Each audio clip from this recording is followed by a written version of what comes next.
சாய்ராஜ். இது நம்ம channel LTS தமிழ், லெட்ஸ் டாக் ஸ்போர்ட்ஸ் தமிழ். ஆக்சுவலாக நான் நேற்றே இந்த போஸ்ட் மேட்ச் ரிவ்யூ போட்டிருக்கணும் சென்னையின் எஃப்சி பற்றி. பட் என்னென்னா நிறைய ரூமர்ஸு ப்ளஸ் நிறையா பிளேயர்ஸோட இன்கமிங் இதெல்லாம் இருக்குது, நிறையா சோஷியல் மீடியாஸில் வந்துக்கிட்டே இருக்குது. சரி, அதோடு சேர்த்து இந்த போஸ்ட் மேட்ச் ரிவ்யூஸும் போட்டுடலாம் அப்படிங்கிறது தான் நான் வெயிட் பண்ணேன். Anyway guys, thank you for your supports. நிறைய பேர் சேனலை பார்க்குறீங்க.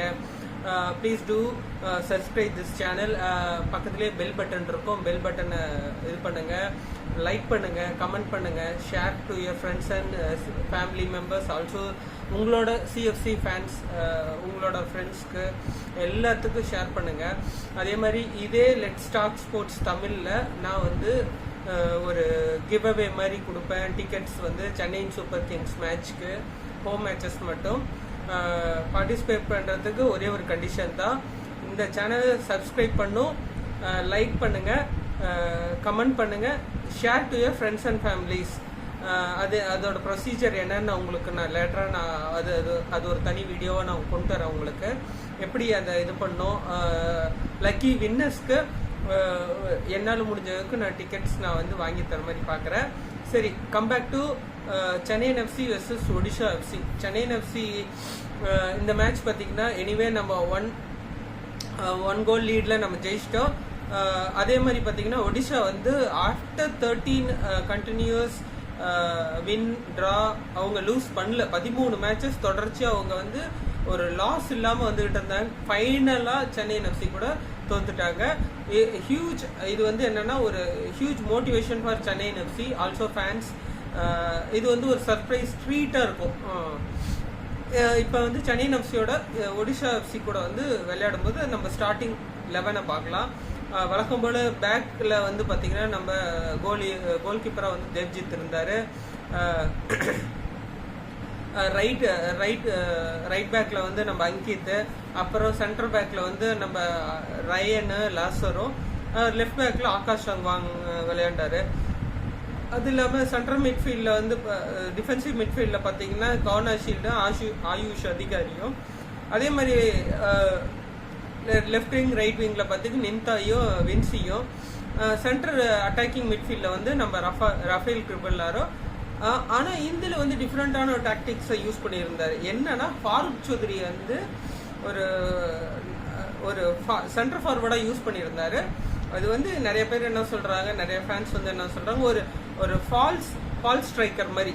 அப்போனா இவரை வச்சிருக்கும் போது அவங்களால என்ன பண்ண முடியும், எப்படி யாரை ஹோல்ட் பண்ணணும் அப்படிங்கிற இது தெரியாமல் ஒரு ஃபால்ஸ் ஸ்ட்ரைக்கர் மாதிரி வச்சுருந்தாங்க. பட் எனிவே இந்த ஒரு அப்ரோச் நம்மளுக்கு ஒரு டிஃப்ரெண்ட்டான பாசிட்டிவ்ஸ் கொடுத்தது, வின்னுக்கும் கொண்டு வந்தது. எனக்கு தெரிஞ்ச என்னன்னா ஃபாரூக் நம்ம கொஞ்சம் கொஞ்சமாக நம்மளோட டீமோட இதுக்கு அடாப்ட் ஆகிட்டு இருக்காரு. காரணம் என்னன்னா நிறையா பிளேயர்ஸ்க்கு ஒரு பால் பொசிஷன் ஹோல்ட் பண்ணி பாலை கொடுக்குறாரு. அந்த மிட்ஃபீல்டில் ஹோல்ட் பண்ணி கொடுக்குறாரு, விங்ஸில் ஹோல்ட் பண்ணி கொடுக்குறாரு. எனக்கு தெரிஞ்சு என்னன்னா என்னோட ஃபார்மேஷன் பார்த்தீங்கன்னா மேபி இட் குட் பி 4-1-4-1 அப்படி கூட விளையாடலாம். காரணம் என்னன்னா அந்த பின்னாடி இடத்துல நம்ம ஒரு பிளேயர் லைக் அந்த இடத்துல ஒரு டிஃபென்சிவ் ஜித்துவோ இல்லை வேற யாரோ அந்த இடத்துல பிளேஸ் பண்ணிட்டு, இது என்னோட ஃபார்மேஷன். மேபி ஒவ்வொருத்தருக்கும் டிஃப்ரெண்ட் பெர்ஸ்பெக்டிவ்ஸ் இருக்கலாம். பட் என்னோட டிஃபென்சிவ் மிட்ஃபீல்டரில் ஒரு டிஃபென்சிவ் மிட்ஃபீல்டர் வச்சுட்டு மேபி அந்த இதுக்கு சூட் ஆகலைன்னா, உங்களுக்கே தெரியும் நிறைய மேட்சஸில் அந்த பொசிஷன் சூட் ஆகலாம், அப்படியே டீமோட ஃபார்மேஷன் மாறிடும். செகண்ட் ஹாஃப்லேயோ ஃபர்ஸ்ட் ஹாஃபில் பாதியிலையோ கூட மாறிடும் ஆஃப்டர் 20 மினிட்ஸ். ஏன் ஸ்டார்டிங்கில் ஒரு ஃபார்மேஷன் இருக்கும், பார்த்தீங்கன்னா ஒரு 10 to 15 மினிட்ஸ்க்கு அப்புறம் ஒரு ஃபார்மேஷன் மாறிடும். அதனால் நான் என்ன சொல்கிறேன்னா லாஸ்ட் அந்த பேக் 4 இந்த டிஃபென்ஸ் 4 பர்ஃபெக்டாக இருக்குது, அது ஒன்றும் பிரச்சனை இல்லை. கொஞ்சம் எரர்ஸ் மட்டும் கரெக்ட் பண்ணால் போதும். உதாரணத்துக்கு ரேயன் லாசரும் பார்த்தீங்கன்னா டூயிங் தேர் ஜாப்ஸ் பெஸ்ட், நல்லா பண்ணுறாங்க. அதே மாதிரி அங்கித் என்னன்னா ரொம்ப மேன் மார்க்கிங் பண்ண போய் நிறைய இடத்துல மேனை மிஸ் பண்ணிடுறாருன்னு நினைக்கிறேன். உதாரணத்துக்கு செட் பீஸில் ஹை பாசஸில் வர பால்ஸை முன்கூட்டியே எடுக்க போய் பாலை விட்டுறது, இந்த மாதிரி ஒரு சின்ன எரர்ஸ் அவர் பண்ணுறாரு. அதை கரெக்ட் பண்ணிக்கிட்டாருன்னா போதும், நம்ம டீம் ஜெயிக்கிறதுக்கான பாசிட்டிவ்ஸ் இருக்குது. அதே மாதிரி என்னன்னா கார்னர் ஷீல்டை வந்து நான் லெஃப்ட் விங்காக யூஸ் பண்ணி மிட்ஃபீல்டில் வந்து ஃபாரூக்கு ராஃபாவும் போட்டு ரைட் விங்கில் வந்து என்னன்னா நின்தாயோ இல்லை வின்சியோ போட்டு யூஸ் பண்ணலாம். சென்ட்ரல் மிட்ஃபீல்ட் டிஃபென்சிவ் மிட்ஃபீல்டரில் மேபி ஒரு ஜித்துவோ இல்லை ஆயுஷ் அதிகாரியோ இருக்கலாம், அது தப்பு கிடையாது. அதே மாதிரி நீங்கள் ஃபார்வேர்டில் வந்து நீங்கள் ஒரு ஃபால்ஸ் ஃபார்வேர்டாக யூஸ் பண்ணுறீங்க ஃபாரூக்னா யூஸ் பண்ணலாம், அவர் நல்லா தான் பண்ணுறாரு. அவரோட ஷார்ட்ஸ் எல்லாமே சூப்பராக இருக்குது. பட் அந்த இது வந்து கரெக்டாக இன்ச் பாஸாக ஷார்ட்ஸ் அடித்தாருன்னா மேபி கோல்ஸ் கிடைக்கிறதுக்கான வாய்ப்பு இருக்குது. நம்ம இந்த மேட்ச் ஸ்டார்டிங்லேயே நிறையா கோல்ஸ் கிடச்சிருக்கணும், அடிச்சிருக்கணும். ஏன்னா நம்ம ஷார்ட் ஆன் டார்கெட்ஸ் அதிகமாக வச்சுருந்தோம், அவங்கள வந்து கண்ட்ரோல் பண்ணியிருந்தோம். உதாரணத்துக்கு பார்த்தீங்கன்னா நம்ம இந்த இதில் வந்து ஒரு ஸ்டாட்ஸ் டோட்டல் வந்து நம்ம ஒடிஷாவோட 23 ஷாட்ஸ் எடுத்திருந்தோம். அதில் ஷார்ட் ஆன் டார்கெட் வந்து 8. ஒடிஷா பார்த்தீங்கன்னா 17 தான். ஆனால் சென்னையின் எஃப்சி வந்து பார்த்தீங்கன்னா 8 எடுத்துருந்தோம். அவங்களோட 2 இது லீடில் இருந்தோம். அதே மாதிரி பாசஸ் பார்த்தீங்கன்னா அவங்களோட பாசஸ் நீங்கள் கம்பேரே பண்ண முடியாது. ஏன்னா அவங்களோடது வந்து ஒரு ஃபார்மேஷன் பார்த்தீங்கன்னா ஒரு டிக்கிடாக்கா ஃபார்மேஷன் மாதிரி இருக்கும். உங்களுக்கு பால்ஸ் வந்து அப்படியே ரொட்டேட் பண்ணிக்கிட்டே இருப்பாங்க, அதனால அந்த பாசஸ் பார்த்தீங்கன்னா கரெக்டாக இருக்கும். பாஸ் அக்யூரன்சி நம்மளோட 8% அவங்களுக்கு அதிகம். ஃபவுல்ஸ் பார்த்தீங்கன்னா நம்ம சர்ஜியோ லொபேரா டீம் பார்த்தீங்கன்னா சென்னை எஃப்சி எப்படியோ அதே மாதிரி தான் சர்ஜியோ லொபேரா டீமும். சென்னை எஃப்சி பார்த்தீங்கன்னா வேணும்னு போய் பண்ணுறது இல்லை, பட் அந்த சுச்சுவேஷனுக்கு பார்த்தீங்கன்னா வேற வழி இல்லை, பண்ணி தான் ஆகணும்னு அது பண்ண வேண்டிய சூழ்நிலைக்கு தள்ளப்படுறோம். உதாரணத்துக்கு பார்த்தீங்கன்னா இந்த மேட்ச்சில் கடைசீட்டில் வந்து 90th ப்ளஸ் ஆடட் டைமில் வந்து ஜார்டன் முரே ஃபவுல் வாங்கினார். காரணம் என்னென்னா கோல் அடித்ததுக்கப்புறம் ஷர்ட்டை வந்து கழட்டிட்டு கிரவுண்டு ஃபேன்ஸை நோக்கி ஓட்டினார். அதனால் அவருக்கு எல்லோ கார்டு கிடச்சிது. இந்த மாதிரி நிறைய இதை வந்து தவிர்த்தாங்கன்னா போதும். மேபி தவிர்க்க முடியாது, அவங்களோட என்ஜாய்மெண்ட்டாக கூட இருக்கலாம். பட் இந்த மாதிரி சின்ன சின்ன ஃபவுல்ஸ் அண்ட் டேக்கிள்ஸ் வந்து தவிர்த்து விளையாடினா கொஞ்சம் நல்லா இருக்கு. ஏன்னா ஒரு எல்லோ கார்டு வாங்கினா 4 எல்லோ கார்ட்ஸ் வாங்கும்போது அடுத்த மேட்ச்சை வந்து விளையாட முடியாத போகிறதுக்கான சான்சஸ் அதிகமாகவே இருக்குது. அதே மாதிரி பார்த்தீங்கன்னா நம்ம ஃபாரூக்கு ரஹீம் அலி, ஜார்டன் முரே பார்த்தீங்கன்னா எஃபெக்டிவாக எப்போ விளையாடுறாங்கன்னா செகண்ட் ஹாஃபில் தான் எஃபெக்டிவாக நல்லா விளையாடுறாங்க. அதே மாதிரி இந்த மேட்ச் எப்படி யூஸ் பண்ணுவோம் அதே மாதிரி இனி வர மேட்சஸ்க்கு யூஸ் பண்ணால் நல்லாயிருக்கும். இனி வர மேட்சஸ் பார்த்தீங்கன்னா 9th வந்து நம்ம நார்த் ஈஸ்ட் யுனைடெட் கூட விளையாடுறோம். இன்னும் இருக்கிற நிறைய மேட்சஸ் பார்த்தீங்கன்னா ஹோம் மேட்சஸ் தான். இன்னும் ஒரு 4 to 5 மேட்சஸ் பக்கம் இருக்குது. இந்த மேட்சஸ் நம்ம ஜெயிச்சோம்னா கண்டிப்பாக பிளே ஆஃப்க்கு அந்த 6th பொசிஷனுக்கு ரேஸ்.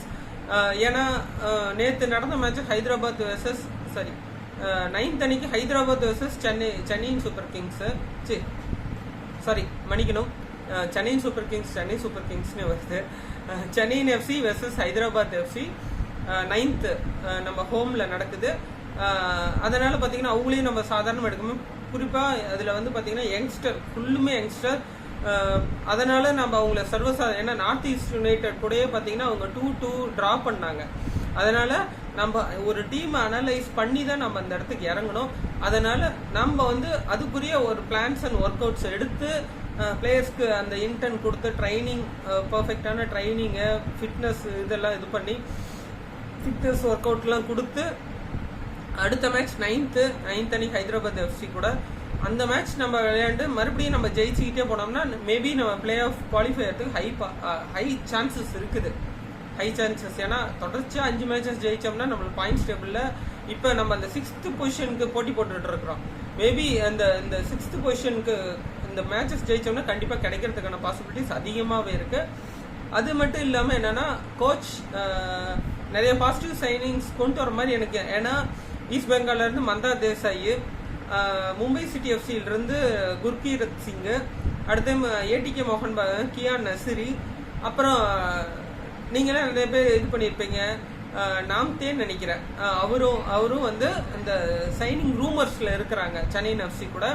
மேபி நடந்திருக்கலாம். இது வந்து இந்த சீசன் கிடையாது, நெக்ஸ்ட் சீசனுக்கான ஒரு சைனிங்கு. அதுவும் நிறைய பேருக்கு லாங் டேர்ம் சைனிங் கொடுக்குற மாதிரி பேச்சு போயிட்டு இருக்குது. எனிவே கைஸ், இந்த போஸ்ட் மேட்ச் ரிவ்யூவில் என்னன்னா அங்கித் வந்து ஒரு பிரில்லியன்ட் ஹெட்டர் கொடுத்து நம்மளுக்கு ஃபர்ஸ்ட் கோல் லீட் பண்ணி கொடுத்தாங்க ஹோம்ல. நம்ம என்னைக்கும் பார்த்தீங்கன்னா ஃபர்ஸ்ட் கோல் அடிச்சு நம்ம லீட் எடுத்தோம்னா நம்ம அந்த மேட்ச் வின் பண்ணுவோம், இல்லைன்னா ட்ரா பண்ணுவோம், தோக்க மாட்டோம். அதே அந்த பாசிட்டிவ் மைண்ட் செட் அந்த பாசிட்டிவ் செட்டோட போகணும். ஃபைனலாக அவங்களும் ஒரு கோல் ஸ்கோர் பண்ணாங்க ராய் கிருஷ்ணா ஹெட்டரில். ஆனால் ஒடிசா எஃப்சி பார்த்தீங்கன்னா 19 மினிட் வரைக்கும் போல. அவங்க ராய் கிருஷ்ணா பார்த்தீங்கன்னா 78 மினிட்ல வந்து ஒரு கோல் ஸ்கோர் பண்ணாரு. அதுவும் குறிப்பாக பார்த்தீங்கன்னா ஹெட்டரு, அந்த ஹெட்டரையும் நம்ம இது பண்ணியிருக்கலாம், பட் அந்த இடத்துல ஒரு மேன் மார்க்கிங் மிஸ் ஆனதுனால அந்த ஹெட்டர் கன்வெர்ட் பண்ணி கோல் ஆயிடுச்சு. அதே மாதிரி நம்ம அந்த பாசிட்டிவ் இன்டென்ட்ல விளையாண்டுட்டு இருந்ததுனால தான் நம்ம அந்த செகண்ட் ஆஃப் கடைசி மினிட்லயாவது நம்ம அந்த கோல் கிடைச்சது. அதுவும் பார்த்தீங்கன்னா கார்னர் ஷீல்டோட அந்த கார்னர் ஷாட்டு கரெக்டா இன்ச் த்ரூ ஹெட்டிங். முன்னாடி இர்ஃபான் யாதவ் நின்னாரு, பின்னாடி வந்து ஜார்டன் மரி இருந்தாரு. கரெக்டா அவங்க ஹெட்டுக்கு போய் அந்த ஹெட்டிங்ல கோல் கிடைச்சது செட் பீஸ்ல. இந்த மேட்ச்ல பாத்தீங்கன்னா கிராசஸ் கார்னர்ஸ்ல 2 கோல் ஸ்கோர் பண்ணோம். நம்ம சொல்லிக்கிட்டே இருந்தோம் ஒவ்வொரு வீடியோஸ்லயும், கார்னர்ஸ் நம்ம அதிகமா வேஸ்ட் பண்றோம், நிறைய கார்னர்ஸ் கிடைக்குது மேட்ச்க்கு மேட்ச். இந்த கார்னர்ஸை கரெக்டா யூஸ் பண்ணோம்னா நம்மளுக்கு நிறைய கோல்ஸ் கிடைக்கும்.